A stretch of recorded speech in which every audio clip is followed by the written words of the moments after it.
All right, what the heck just happened to Marriott Vacations Worldwide? The well-run timeshare company spun off by Marriott International back in 2011. With cheap gasoline putting more money in pockets of American consumers, you might think that the timeshare business would be doing very well right now. Yet when Marriott Vacations reported yesterday morning, this leading purveyor of upscale timeshares missed the numbers and the stock got annihilated, losing more than 15% of its value in a single day. And today it dropped another buck and change. The company posted a 5-cent earnings miss off an 87-cent basis, lower than expected revenues. And while Marriott Vacations actually raised their full-year earnings guidance, they also cut their vacation rental sales forecast pretty dramatically.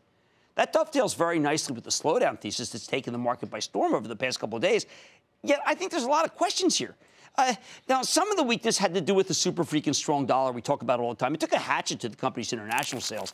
And I think it's possible that Wall Street may have overreacted with the sell-off, especially since the stock of this well-run company has now plummeted 32% in less than 3 months. At some point, VAC, as I like to call it, is going to become a compelling value play. But have we gotten there yet? Let's take a closer look with Steve Weiss, the president and CEO of Marriott Vacations Rentals Worldwide. Learn more about the quarter and his company's prospects. Mr. Weiss, welcome to Mad Money. Thank you, Jim. Nice to be here. I'm so glad you came on, sir, because you have a very well-run company, and it's a company that has really just been spent a lot more time on the 52-week high list than it has down here. Maybe you can explain to people why the stock shouldn't be where it is, because the sell-off seems overdone to me. Well, to be honest with you, Jim, we couldn't agree with you more. We were mystified yesterday when we saw what I would characterize as a huge overreaction to a couple of metrics that we report out on a regular basis, which were largely driven by two things. Number one, it was a shortfall in some of our contract sales volume out of Latin America, driven largely by the strength of the U.S. dollar. And secondly, something based on reportability, which is simply a timing thing that between quarters 3 and 4. And, we reaffirmed our full-year guidance. In fact, said that of our $222 to $232 million guidance that we were guiding towards the upper end.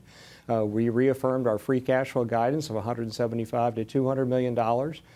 And we raised our EPS forecast for the year.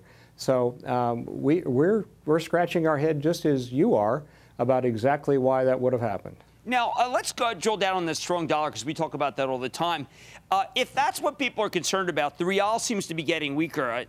You could say, unfortunately, I do a lot of business in Mexico. The peso, frankly, is in tatters. I mean, do you need to see those two currencies rebound in order to be able to please the analysts who seem a little mystified?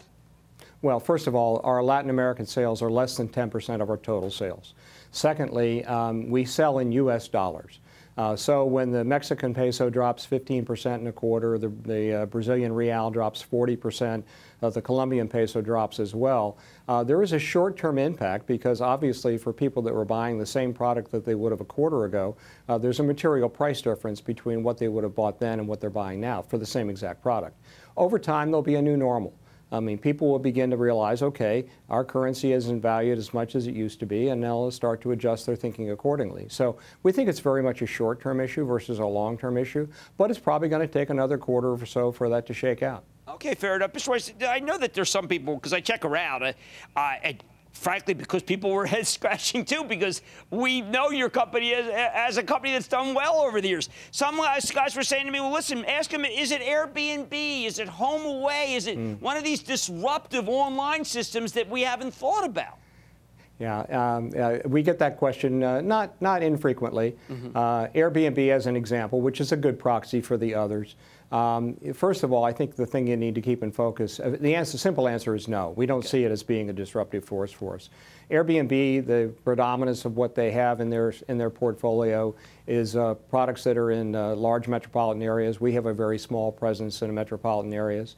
And quite frankly, the profile of their customer doesn't match up with who our renters are or who our people that tour our timeshare products are.